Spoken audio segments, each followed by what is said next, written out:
say that, quote, the Russians, quote, hacked our democracy, and they're mad about it. Joining us now is one of the members who signed that letter, House Intelligence Committee ranking member Adam Schiff of Burbank, California. Congressman, thanks a lot for joining us. Good to be with you. So one of the complaints in this letter, which is pretty interesting, is that Russia, and I'm quoting now, hacked our political institutions by, among other things, giving us access to John Podesta's emails in WikiLeaks. Now, I'm against hacking people's personal emails, for sure. I think it's a problem. But no one contests that those emails were real and the information in them was true, and voters got to see that, and it helped them assess how they wanted to vote. Why is that bad? Are you really arguing against more information for voters? And are you really arguing in favor of a foreign adversarial party hacking into the American... Of course not. No, I'm explicitly not. I'm just saying that once information comes into the public view, then why is that bad? Then if we're in agreement that we shouldn't tolerate foreign countries interfering in our election, hacking and dumping of information, then we shouldn't condone it in any way. Now, are you saying that that we're going to look the other way and we're going to ignore Russian interference because they brought to light facts that were helpful to one candidate or hurtful to the other or of public interest? The voters had a chance to evaluate that. They made their decision. But if we're going to protect ourselves from further Russian meddling in the future, we're going to have to call them out on it. We're going to have to inform the American people about it. And Donald Trump may have been the beneficiary, and I think he certainly was, of the Russian meddling this time. But when President-elect Trump has to cross Putin, as invariably he will, because Putin is not our friend, the President-elect may think Putin is our friend, but he's not, then he may be the subject of the same interference. I get it. Nobody's for hacking. Let me just make one clear point. You don't know that Vladimir Putin was behind those hacks. Well, we do know this, and I can say this. But you don't know that, so let's not pretend that you do. Well, let's not ignore what the Secretary of Homeland Security and the Director of National Intelligence said publicly, which is that these hacks were of such seriousness they could not have taken place without the approval at the highest levels of the Kremlin. That's speculation, and we've seen a lot. Well, it is speculation. That's it is not speculation. You can only say speculation. It's a statement of fact? It is a statement of the intelligence community's best assessment, okay. and but you can quarrel with that because there's a political reason to do it, but this is what the intelligence professionals are saying. Well, they've told us a lot. You know, I've lived here a long time. I remember vividly the massive stockpiles of WMD in Iraq, which the intelligence community assured us were there, and they weren't. So, pardon me for my skepticism. I think it's a patriotic position. But let me just say this: we know. Tucker, let me just say this: you don't have to take my word for it. You don't have to take I've been following, but here's what I don't get. There's been a lot of hacking. The Republican members of the Intelligence Committee. But here we've had hacking think this is in dispute. Of the Pentagon, the White House, the State Department. The CIA director's personal email was hacked. We think in some cases by Russia.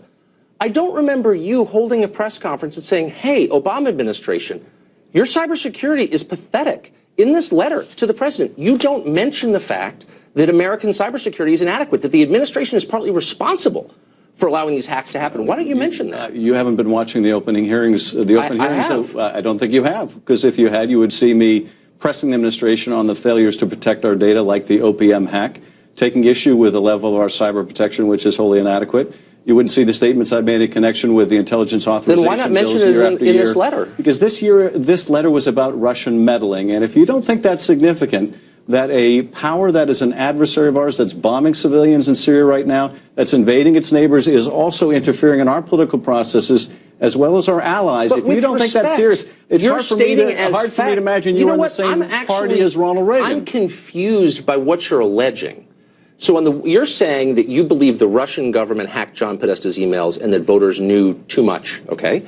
Then you're saying what? That they hacked voting machines? I'm not saying the voters knew too much. Well, what are you saying? What are you saying? If the Russians hack into your emails and disclose... Which I'm against, by the way. And I'm against, too. But if they did that and disclosed things of public interest, I wouldn't seek to justify it. But I'm not justifying it. I would still want to condemn the Russians and protect us. I'm going to keep you here until you answer this question, which is, how specifically did the Russians make this election outcome different from what it would have been otherwise? How specifically did they, quote, hack our democracy? We will never know, whether this was determinative any more than Director Comey's involvement in the election. The means they used were hacking into democratic institutions and the leaking of documents designed in the primary process to sow division between the Clinton and Sanders camps, something we saw actually took place as a result of that.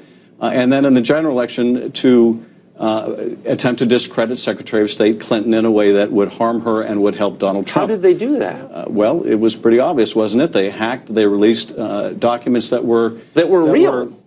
Oh, yes, they were real, and they were ones that were damaging to Secretary Clinton. Can you point to documents that they disclosed that were damaging to the Republican Party? Let's just get to the bottom line. You're upset because you think this affected the election. I get why you're upset. But are you arguing that voters, and other reasons too, but are you arguing that voters should not have seen that information? This is an important point, though. It's not just the fact that it damaged the candidate I was supporting.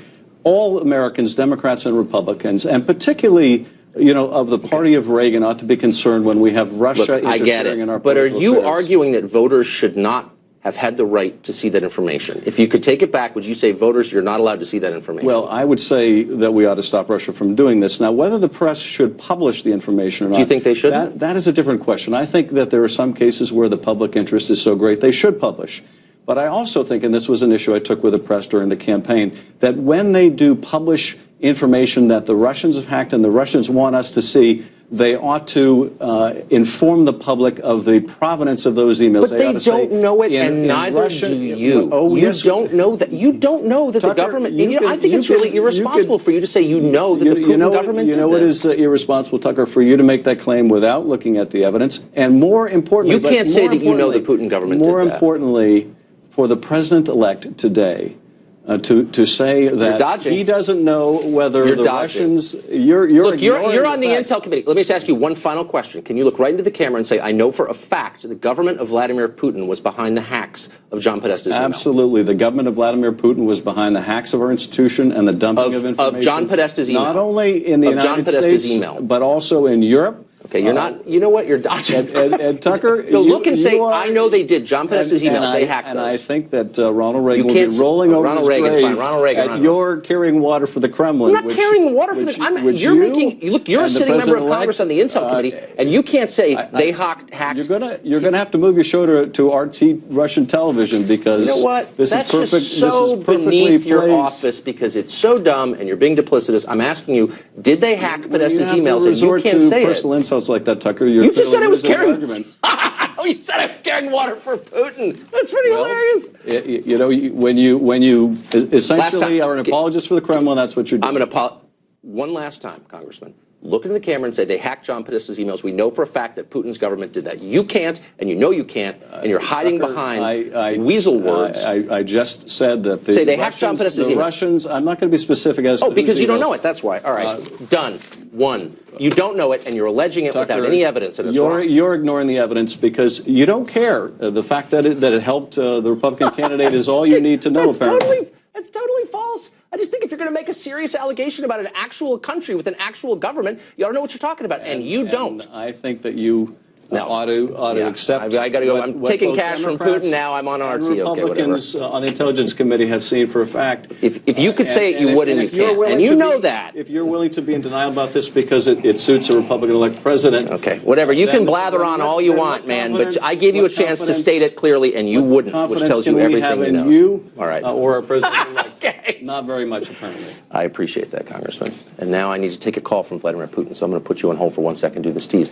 Some of the electors who will pick the president in 2 weeks are receiving death